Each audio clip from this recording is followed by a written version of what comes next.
Harry Potter and the Worms of the Brain by K.K.K. Rowling. Chapter 1. The Boy Who Transitioned. Joanne sat at her desk, a Zoom call open before her. The interview was going quite well, she thought. She hadn't even said anything transphobic yet. As you might expect, Rowling had spoken, or rather thought, too soon. The interviewer, the estranged daughter of hate preacher Fred Phelps, a fawning fan if Joanne had ever seen one, had put her so much at ease that Joanne barely registered her mask slipping as she took in Phelps's question. What would you say to those who claim you have become just like the villains that you wrote about? Joanne took a sip of wine and sneered tearfully. Why not? She thought. Why shouldn't I say it? Straightening up in her chair, she replied, I would say that some of you have not understood the books. The Death Eaters claimed, we have been made to live in secret, and now is our time, and any who stand in our way must be destroyed. If you disagree with us, you must die. They demonize and dehumanize those who are not like them. I am fighting what I see as a powerful, insidious, misogynistic movement that has gained huge purchase in very influential areas of society. Around the world, 1 million transgender people gathered via Discord. She's onto us, one said. We've been discovered. And every trans person looked down at their thighs to find that they hadn't been injecting hormones after all. Where their doctors had pierced them with the needle that gave them their evil powers was the dark mark.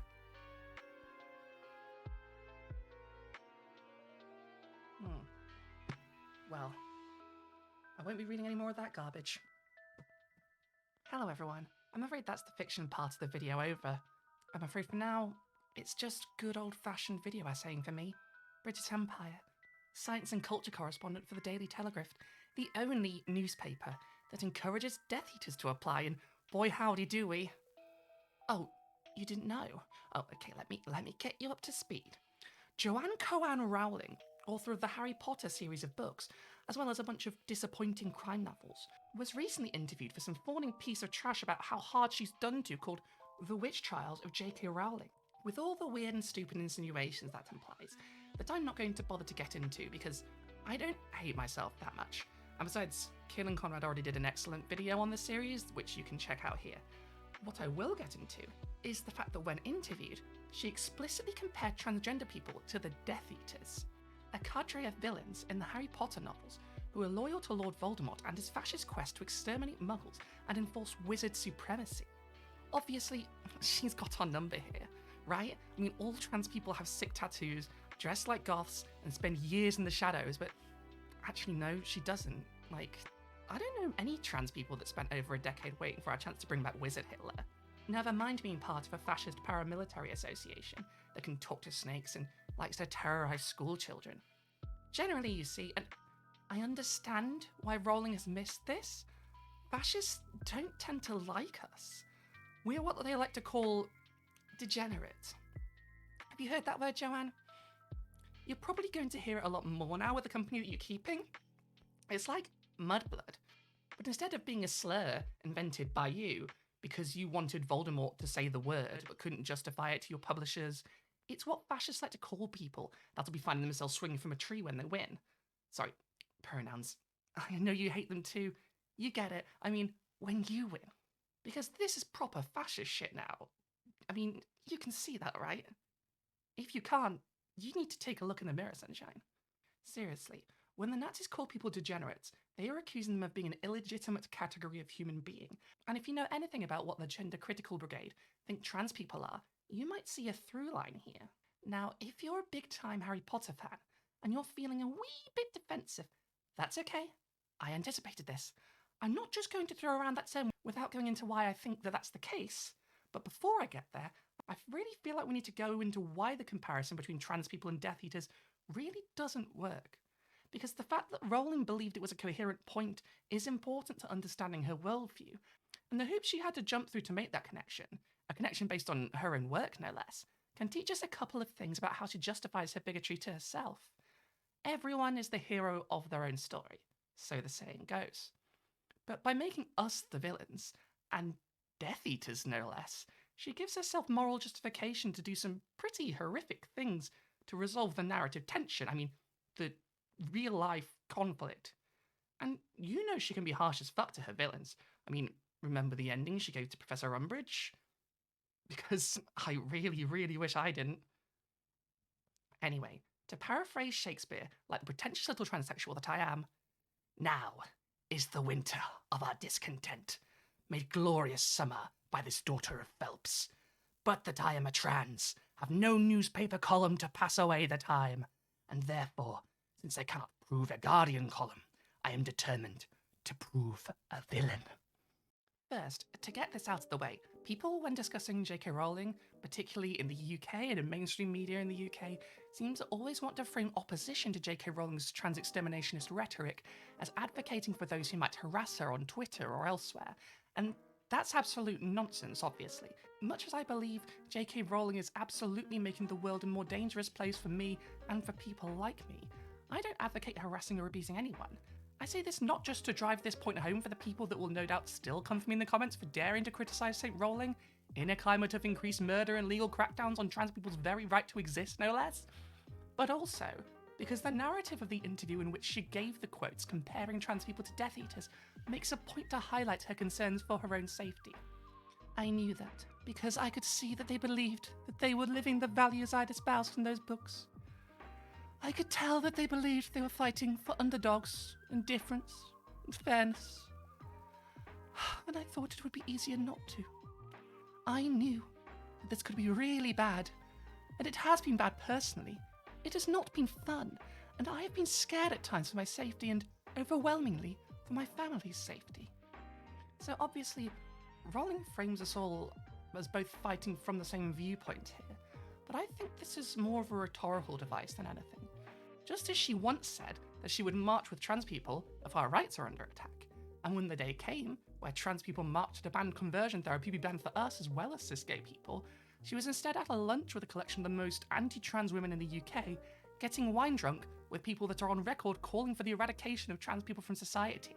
I could go through the entire list of them, and YouTuber Sean already did, so I'll save you me retreading old ground, but if you don't believe me, just take a look at this clip from Helen Joyce, pictured with Rowling at this lunch meet. While we're trying to get through to the decision makers, we have to try to limit the harm. And that means reducing or keeping down the number of people who transition. And that's for two reasons. One of them is that every one of those people is a person who's been damaged. But the second one is every one of those people is basically, a huge problem to a sane world. Like if you've got people that, whether they're transitioned, whether they're happily transitioned, whether they're unhappily transitioned, whether they're detransitioned, if you've got people who've dissociated from their sex in some way, every one of those people is someone who needs special accommodation in a sane world. So while I completely believe Rowling has at times been scared for her safety, people are not coming for her for who she is, but because she is pushing violent movements that ultimately are aligned with the far right and seek to rid trans people from the public eye. In their eyes, what that looks like is us going back in the closet. That's not an option for a lot of us. And if it were, it would be misery. And what will they do when we inevitably refuse? Just shrug and go home? Not according to Helen Joyce they won't, and she's one of the in-crowd. Fundamentally, you see, they don't believe that trans people are real. They think we are, as a late member of their cult who Rowling has publicly praised would put it, fucking blackface actors. We aren't women. We're men who get sexual kicks from being treated like women. Fuck us and our dirty fucking perversions. Women's oppression isn't a fetish. Are sick, pathetic fucks. And when they see trans people like that, you can see why they don't think movements for our rights are valid. That trans rights are not human rights because trans people are not real, but are a hate movement disguised as a civil rights movement.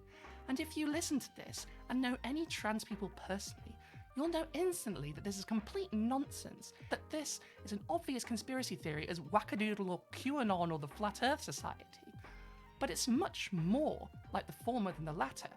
You see, because If you truly think that trans people are actually violent men in disguise trying to attack women, how do you solve that? What do you do to a movement that you believe is actively going to destroy society as you understand it? Is there a very, very last solution you can think of that might resolve this issue once and for all? And if this is sounding quite familiar, you might be interested to know that another conspiracy theory Magdalene Burns liked to push was the belief that George Soros is the sole source of money behind the transgender movement. Like, we're getting pretty close to cultural Bolshevism here. Cultural Marxism. That first one's what the Nazis thought, and they'd never... Anyway, let's have a look at what strong words Rowling had for Magdalene Burns once she found out that she holds these obviously horrific positions. Magdalene was a great believer in the importance of biological sex, and didn't believe lesbians should be called bigots for not dating trans women with penises. Well, hang on a second. Going back to the article. Weren't the Death Eaters sort of Nazi-ish? Like Nazi-coded in the Harry Potter books? Well, I'm glad you asked me. Finally, someone is going to talk about the Death Eaters. Won't someone think of the Death Eaters? Like many traditional good versus evil narratives, Voldemort and the Death Eaters have been compared not unfairly to Hitler and the Nazis. This is understandable. In the years since World War II, when we think of the face of evil, we think more often than not of Adolf Hitler. He's an uncomplicatedly evil person with an evil agenda who did evil things. The Death Eaters in this analogy would be the rank and file of the Nazi Party, or more likely, given their role in Voldemort's plan to enslave Muggle kind, the SS or Schutzstaffel, a paramilitary organisation that began as a volunteer security for Nazi Party meetings and eventually, and among other roles, the people tasked with running the death camps where Hitler ordered the deaths of 6 million Jews, as well as gay and trans people, Romani people, socialists and other minority groups. I'm not sure how much of the Death Eaters / Nazis comparison was intentional on Rowling's part, versus how much is just the cultural vision of what evil looks like being so perfectly embodied by the Third Reich. Whether it was intentional or not, though, ultimately, the ideology of Voldemort and his Death Eaters, whose ideology is basically just a copy and paste of He Who Must Not Be Named's own, revolves around the fascist notion of blood purity, with Rowling even going out of her way to make up a slur for her Nazi stand-ins to call people who are born to human parents. Not only do the Death Eaters fetishize blood purity in a way that calls to mind the Nazis' obsession with eugenics, and specifically the superiority of the so-called Aryan race, but they explicitly believe that certain magical races are inferior to wizards, in a way that the wizarding world as a whole has been guilty of. So structural racism against magical races is a thing in the world of Harry Potter, and the Death Eaters take that and run with it, believing lesser races should be killed or enslaved, like the Nazis did. Much like the Nazis, the seeds of the ideology in fascism comes from a sharpening and lionizing of the prejudices of the society that preceded it.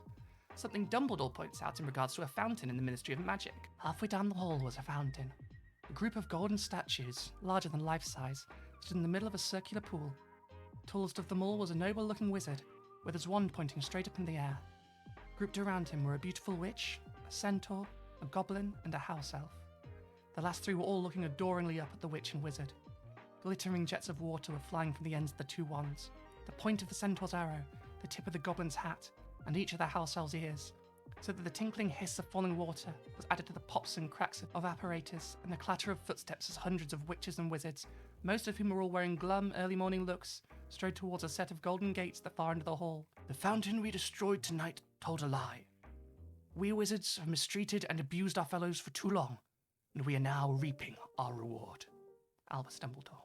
The Death Eaters, then, in the world of Harry Potter, explicitly participated in an exterminationist race supremacist movement that only ended briefly when Voldemort's first body was killed when trying to kill Harry Potter as a child, backfired on him.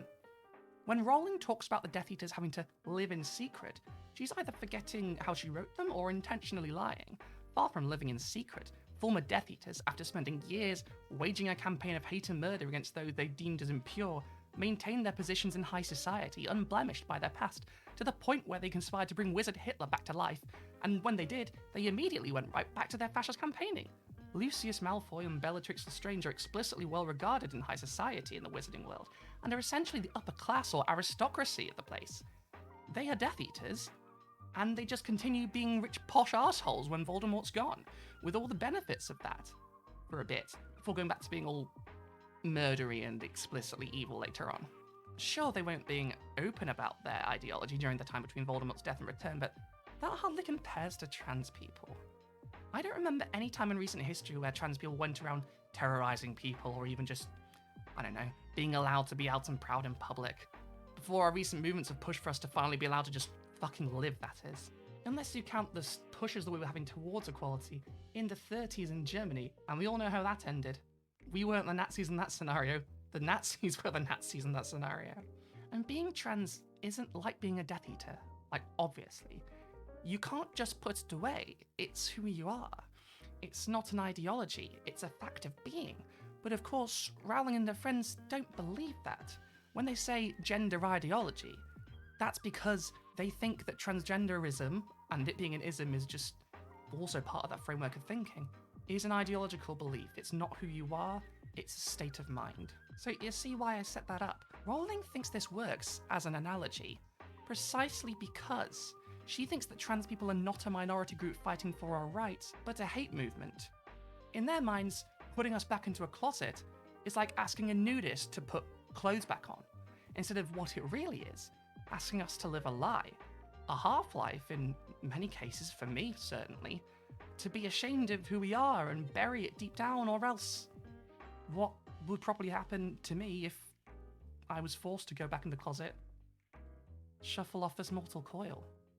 I don't think this is inherently separate from Rowling's conception of the Death Eaters as Nazi analogues, consciously or subconsciously, however. Remember, the cultural idea of evil and the image of the Nazis are intertwined. When Rowling thinks of the trans community as evil, she inherently imagines us with fascistic elements, with echoes of the Nazis.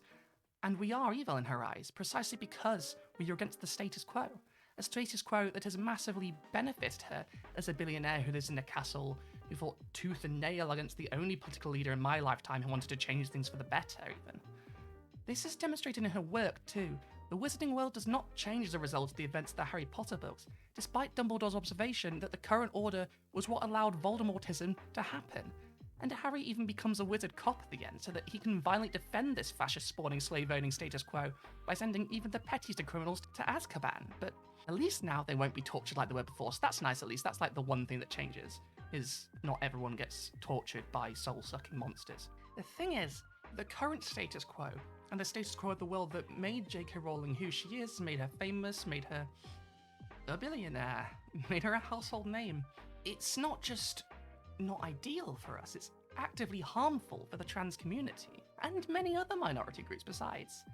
Harry Potter deciding to become a police officer, being content with owning an elf as a slave, and deciding not to change anything to make the wizarding world a safer place for other races, and for Muggleborns, is a symbol of how J.K. Rowling views movements for societal change, as completely unnecessary, if not hostile, to her idea of a happy ending for society. But imagine being a black wizard and seeing how wizards enslave house elves. Is that a happy ending? Is this really the best outcome we can have? This is what it looks like when the avatar of evil, of absolute pure evil, is defeated and good ultimately triumphs? Really? I mean, it's not... I've read the Harry Potter books a lot of times. I was obsessed with them as a kid. And it's not like one of those stories where at the end you see that things haven't changed properly and it's a note and it's about, you know, how even when one evil is defeated, it doesn't mean that the society's necessarily changed to do it and a warning to do more. It's just everything is fine and now you have kids and a wife. I think it says a lot. This, I'm sure, is subconscious though. Rowling used Death Eaters as she did because it's a trope to make them fascistic at this point, but she doesn't have the ideological convictions to see through what would be a satisfying ending to a story where fascism is toppled, that the contradictions that led to fascism rising are resolved, so that the world can truly say never again and mean it.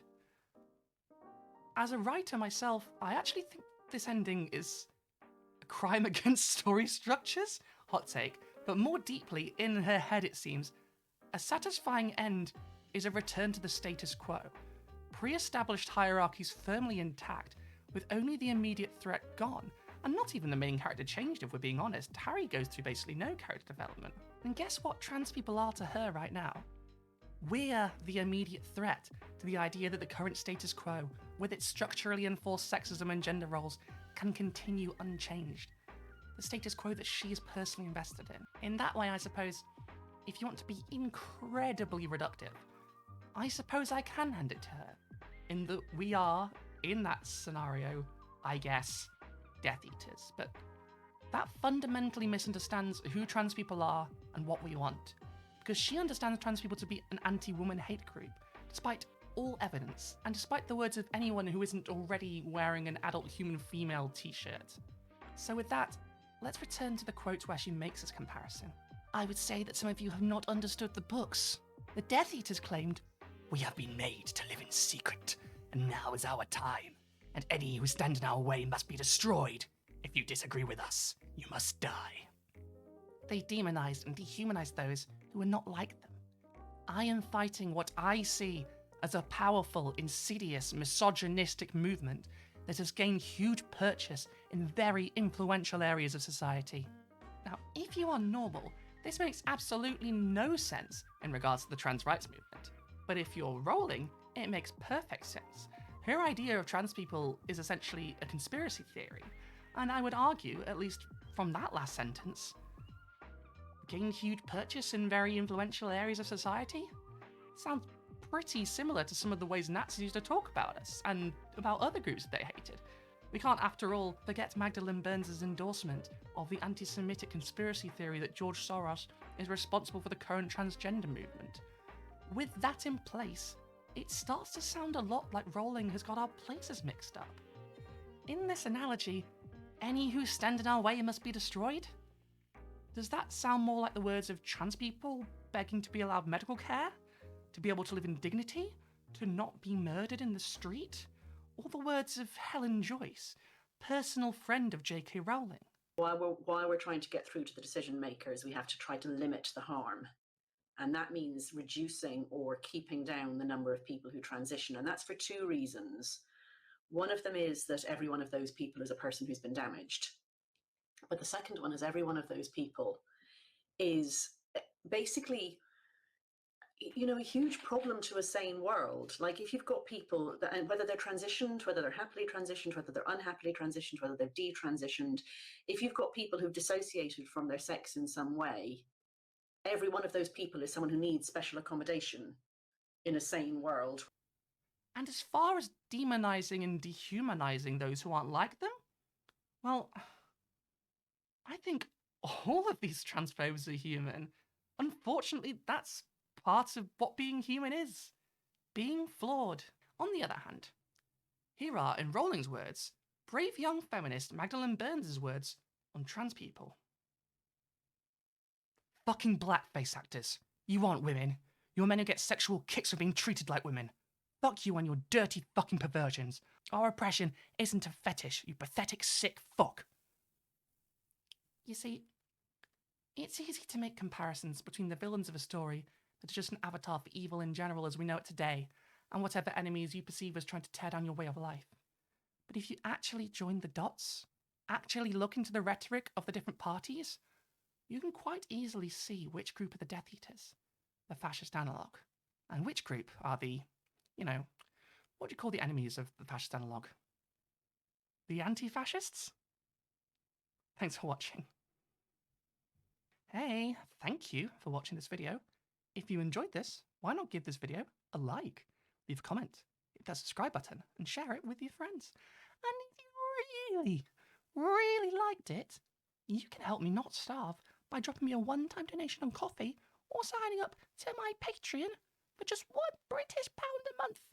All patrons get access to early videos multiple days before everyone else too. So that's pretty cool if you want to hear me talking about how we're not Death Eaters. I mean, I've already done that one. I guess you wouldn't get that. But whatever the next one is, probably the Zizek one, if that's not out already. That'll be the next one. Anyway, when I reach enough patrons to make this my actual job, I'll set up a Discord where we can hang out and chat and stuff, and that'd be cool, right?